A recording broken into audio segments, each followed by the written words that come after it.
Here I have Xiaomi 12T Pro, and today I'm going to show you how to turn off front camera mirroring effect on this device.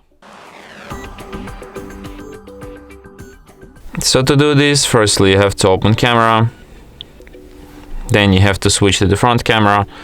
So let me take one photo just for an example, and now I'm going to show you how you can disable it. So you tap on three stripes, go to settings, and here you have this mirror front camera feature.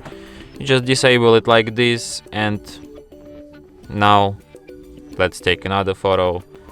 And as you can see here on this photo, we have lightning coming from the left side and this one from the right side, but it's actually coming from the right side. I don't know if you can see like the shadow falling into the left.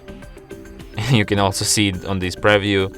Like on preview it's always mirrored because yeah, I don't know, that's the way it's programmed.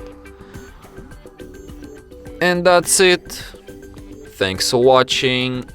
If you find this tutorial useful, don't forget to hit that like button and subscribe to our channel.